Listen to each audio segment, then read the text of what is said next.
Seguindo, gente, existe o princípio, que é o princípio da perpetuatio jurisdictionis. André, o que é o princípio da perpetuatio jurisdictionis? A jurisdição vai ficar perpetuada. Então, quando é que a jurisdição ela fica perpetuada? Quando existe um critério de fixação de competência que atribui a um órgão a competência para julgar aquele crime. Eu falo crime, estou falando do fato. Significa dizer que a jurisdição ela fica perpetuada, ela fica fixada, que é lá que o processo vai ser julgado. Professor, então significa dizer que quando o cara mata alguém, é o tribunal do júri que vai julgar? Sim. Fica fixada a competência? Fica. É possível que essa fixação haja exceção? Claro. Existem exceções a essa fixação da jurisdição ao órgão investido de competência? Sim. Cite a primeira hipótese. Olha, supressão do órgão jurisdicional. Então, muitas vezes, né, o Código de Organização Judiciária de um Estado, ele suprime isso. Ele suprime o órgão por ser desnecessário.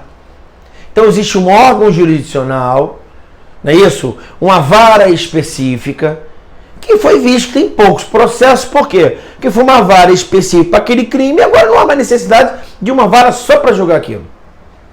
Me dá exemplo, André. Um exemplo no Mato Grosso. Em Mato Grosso existem varas especializadas para abigeato. André, o que é abigeato? É furto de gado.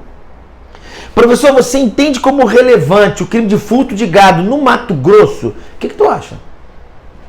Me parece relevante. Então faz sentido criar uma vara especializada para julgar só o abigeato? Tá claro? E no Rio de Janeiro faz sentido? Tu tá de brincadeira.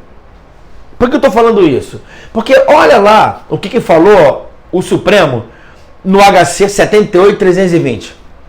Falou o seguinte: na alteração de competência, os autos devem ser remetidos ao juízo com competência, exceto se já houver sentença de primeiro grau. Se assim não fosse, órgão distinto faria a revisão de decisão de órgão jurisdicional diverso. Então a primeira coisa é o seguinte, André: é possível que haja alteração da perpetuatio jurisdictionis? Sim. Em que hipótese? A primeira hipótese. A primeira hipótese é a supressão do órgão jurisdicional. Como também é possível também que haja a alteração da competência em razão da matéria. Exemplo claro pra gente: Lava Jato. Então a Lava Jato, que é a Justiça Federal, ela estava julgando crimes contra a Petrobras, evidentemente, não é isso? Crimes comuns e crimes de Caixa 2. Caixa 2 para vincular o que? As campanhas eleitorais. Então você está observando que a Lava Jato eram vários partidos que estavam saqueando a Petrobras para pegar o dinheiro da Petrobras com contratos fraudulentos para financiar partidos políticos, para os partidos políticos pudessem financiar as campanhas. E ao financiar a campanha, eu corrompo o sistema o quê? Democrático. Então nós vivemos uma democracia? Mais ou menos, cara. Porque tem cara que está lá, não é isso, com o fundo partidário gastando 200 mil na campanha, e está o Odebrecht pagando para o cara 1 trilhão. Não há equivalência democrática. Mas o que aconteceu? A Lava Jato estava julgando todos esses crimes. Aí me veio o Supremo. Olha, com relação aos crimes eleitorais, prevalece a justiça eleitoral. Manda o que for para a justiça eleitoral. E a gente está vendo que alguns processos estão ficando, indo e tal, está dando uma equalizada. Mas o que me interessa? A alteração da competência em razão da matéria. Ou então, a alteração da competência em razão da hierarquia. Então se liga, nós vamos conversar mais à frente. Quando o cara tem foro prerrogativa de função, nós vamos conversar sobre isso. André, ele é Alexandre Frota, ator de filme. Vou dizer qual tipo de filme também não me importa. Não é isso? Até porque eu achei um cara bacana. Ele tem foro aqui? Não. Então se ele cometeu crime, ele vai ser julgado onde? Em primeira instância. Aí o processo segue. Houve perpetuatio jurisdictionis? Sim. Alexandre Frota botou uma arma na cabeça de alguém e roubou o veículo de alguém. Alexandre Frota, você me desculpa, você vai ser julgado em primeira instância numa vara criminal do Rio de Janeiro. Está sendo julgado aqui, ó. Houve a perpetuação jurisdicciones? Sim. Sim, por quê? Porque o juiz estava previamente com competência para julgá-lo. Vara criminal. Distribuído na 13ª Vara Criminal do Estado do Rio de Janeiro, haja vista que ele roubou um veículo na Rio Branco. Simples assim. Vê as eleições. Ele é eleito deputado federal. Ele é deputado federal agora. Tá claro? Então eu vou conversar com vocês o seguinte: para o processo e manda o processo para onde? Para o Supremo Tribunal Federal. Por quê? Porque agora ele desempenha as suas funções. Viu que o Supremo está falando que não. Isso aqui não tem nada a ver comigo, não. O que o roubo de veículo tem a ver com o deputado federal? Então fica ali embaixo, Alexandre Frota. Pô, parceiro, mas eu sou deputado federal. Mas o crime que você realizou de roubo do veículo na Rio Branco não tem nada a ver como deputado federal. Mas o que me interessa é que pode haver alteração da competência em razão do quê? Em razão da hierarquia. Está claro?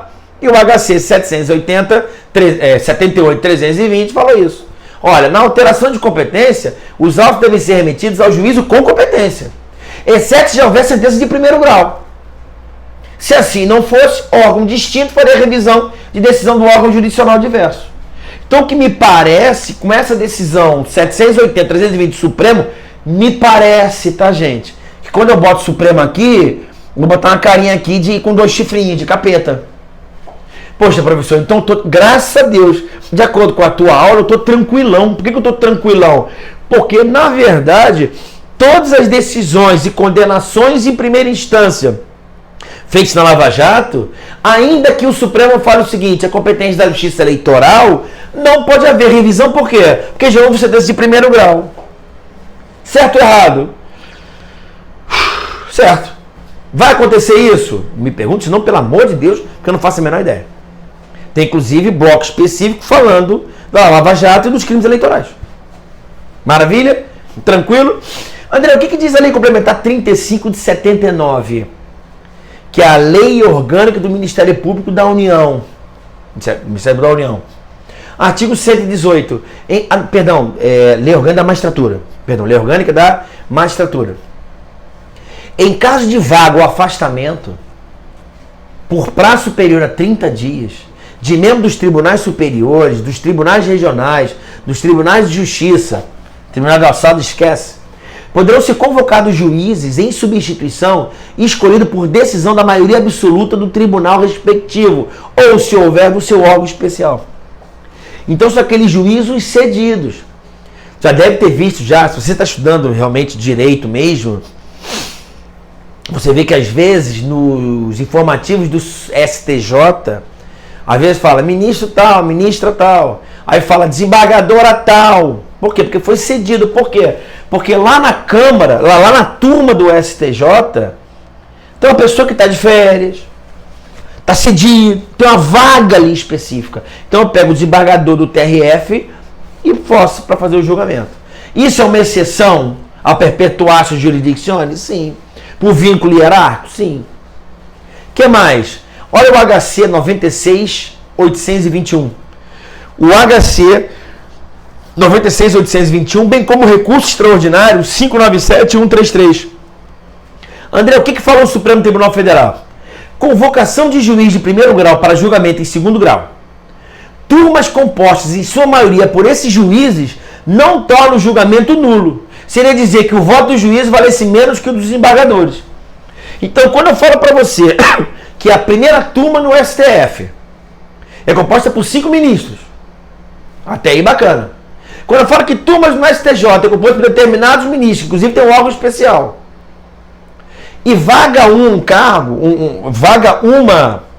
um voto naquela situação, tá tranquilo. Mas às vezes eu tenho 5 que 3 estão cedidos, 3 estão de férias, um está doente, 2. Se for a maioria de juízes do tribunal acuó, isso está na nula decisão? Não, claro que não. Se é por dispositivo legal que determina que ele vai julgar no órgão acima, um órgão ad quem, a decisão não vai ser nula por expressa disposição legal. E além do mais, seria dizer que o juízo de primeiro grau vale menos que a decisão do juízo de segundo grau. Tá claro? Maravilha? Então aqui eu já conversei com vocês o que é conceito de competência. Tá? André, O que é a competência? Olha, cara, é a medida da jurisdição. É a quantidade de jurisdição. Não estou gostando, não estou achando legal isso. Tá?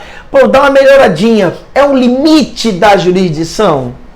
Pô, se ele é único e indivisível, como é que eu vou estabelecer limites? Então você bota na prova que é uma medida da jurisdição, pode ser o limite da jurisdição, ou aquilo que eu prefiro, é um critério para fixar a prestação jurisdicional.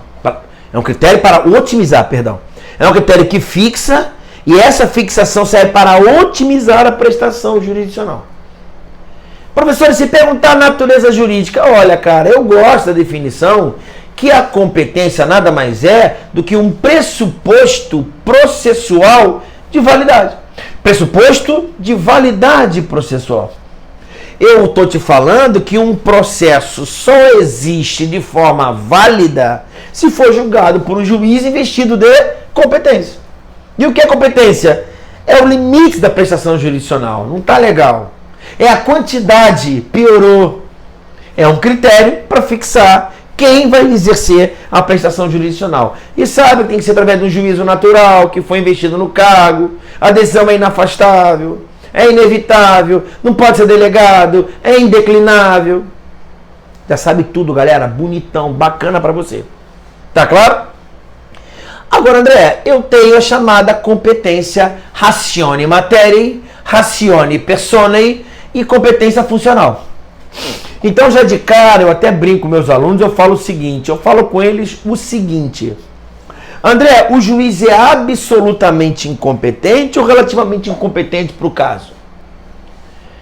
Você vai ver comigo que olha o que eu vou falar agora, hein? Que em processo penal, a competência relativa, ela é relativamente relativa. Parece que eu bebi, né? Tô bebendo mate, não tô bebendo cachaça, não. André, o que você vai me falar da competência relativa em processo penal? Olha, a competência relativa, ela é relativamente relativa. Por que você está falando isso? A competência relativa, por ser um processo penal, ela tem toques de ser absoluta. Eu vou conversar com vocês.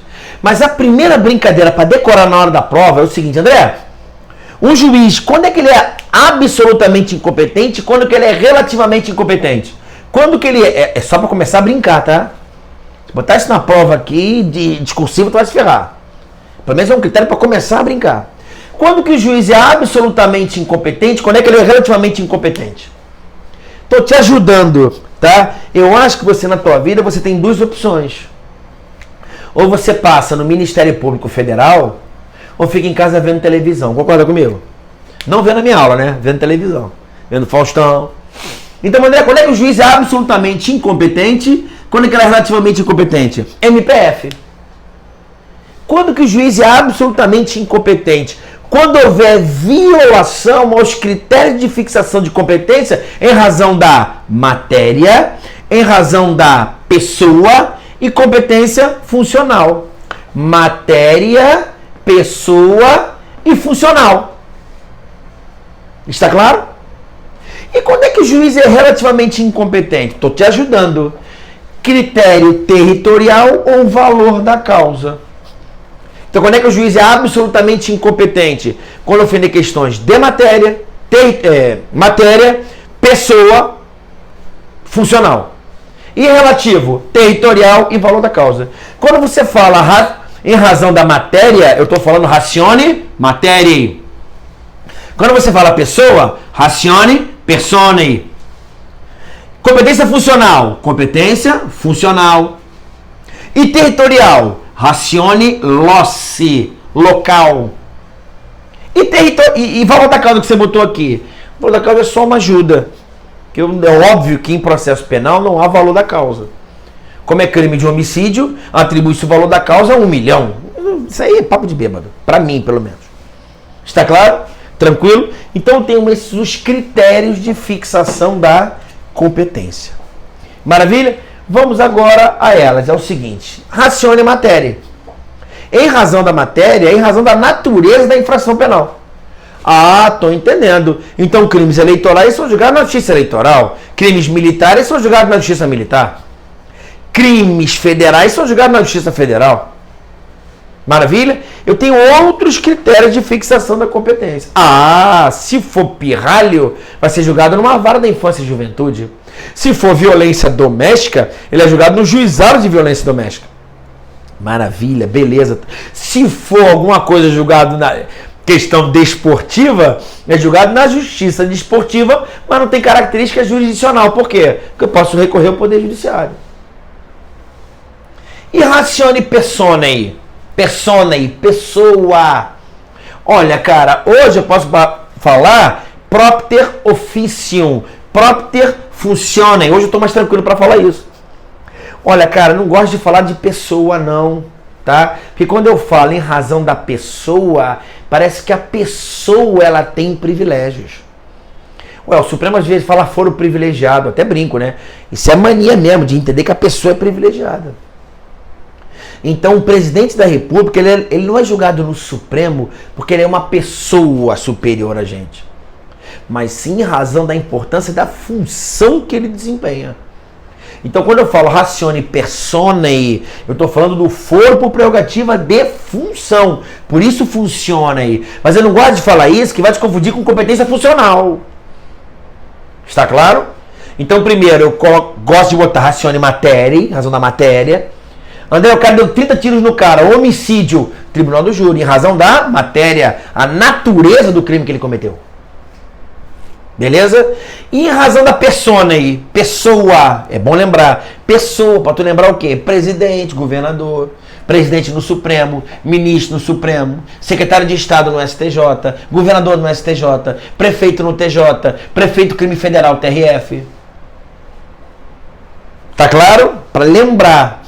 E tem a competência em razão do local, ratione loci. Isso você vai ver que talvez seja relativa. Em razão do local onde o crime é, em regra, consumado. Por que em regra? Porque tem outras exceções. Tem crime tentado. Tem talvez o crime permanente, o crime de homicídio, o crime de pedofilia. Que pedofilia não é crime, é um transtorno. Mas o cara, ele transfere, armazena, envia material de conteúdo pornográfico. Vamos conversar aí, umas paradinhas aí. Está claro? Tranquilo? E por último, a gente dá um intervalo. E a competência funcional? Tá? Olha, a competência funcional, ela é fixada conforme a função que é exercida por diversos órgãos jurisdicionais ao longo do processo.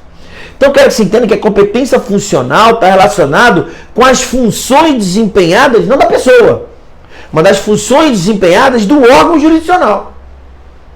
É claro, né, André? Mas por que você está falando? Por que tem que haver essa fixação funcional? Porra, meu querido, porque na verdade o processo ele passa por várias fases. Não é um bloco monolítico, tá claro? Ele tem fases, tem a fase recursal. Então, na verdade, a competência funcional ela existe conforme a função desempenhada pelo órgão jurisdicional. Por isso que eu gosto de falar ratione personae. O foro prerrogativo de função, eu quero vincular a pessoa. É óbvio que aquela pessoa desempenha uma função. Mas quando eu falo de competência funcional, é a função do Poder Judiciário. Por fase do processo, não é isso? Juízo de admissibilidade e mérito, por exemplo, no júri e execução da sentença. Então eu tenho, por exemplo, uma fase inicial, uma fase depois, julgamento em plenário, depois uma apelação no Tribunal de Justiça. Ou então pode ser em razão por objeto do juízo. A questão a ser apreciada. Juiz presidente na sentença e o conselho de sentença o veredito, por exemplo. Então eu tenho uma divisão também com relação ao quê? Ao objeto. Olha, para fixar a sentença, a dosimetria da pena, o regime inicial e uma eventual prisão, é o juiz presidente. E os jurados, se condena ou absolve, cara. Fica o veredito só para dizer se condena ou absolve, se houve legítima defesa ou não. Tá claro? Vocês ficam com isso, eu fico com outra parte. Ou então para o grau de jurisdição, órgãos superiores e inferiores. Recurso das decisões. Por que eu estou te falando isso? Porque exige a competência funcional horizontal e a competência funcional vertical. Horizontal e vertical. Olha como é que é fácil, cara. A competência funcional horizontal é óbvio que não há hierarquia entre os órgãos distintos. Fases diferentes do processo e objeto do juízo. Horizontal é isso. É claro que, olha que interessante, no tribunal do júri, às vezes o mesmo juiz da primeira fase, no juiz de admissibilidade, é o mesmo juiz que vai ser juiz do presidente. Juiz-presidente. Então o juiz de admissibilidade é o mesmo no julgamento em plenário? Às vezes é. E é óbvio que é horizontal. É diferente da vertical, onde a hierarquia entre os órgãos, grau de jurisdição. Não gosto muito de citar não, mas não teve um ministro supremo que falou que é o cachorro que abana o rabo e não o rabo que abana o cachorro? Ele viu isso aqui e falou, por que eu estou falando que é o cachorro que abana o rabo?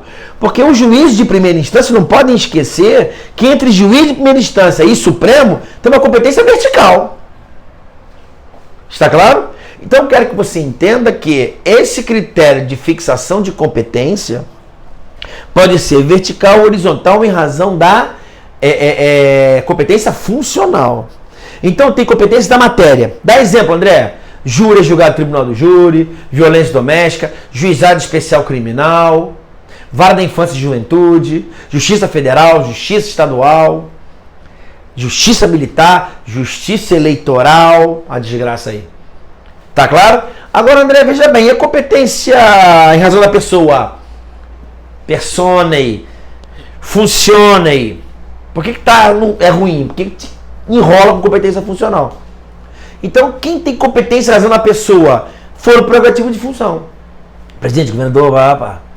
E a funcional pode ser horizontal, como pode ser vertical. Por que horizontal? Porque tem fases no processo diferentes. E a vertical? Existe um vínculo hierárquico. Ou por fase do processo, ou por objeto a ser apreciado no juízo. Tranquilo, moleza, é assim que a gente segue. Maravilha? Vamos no próximo bloquinho ver a diferença da competência absoluta e a competência relativa.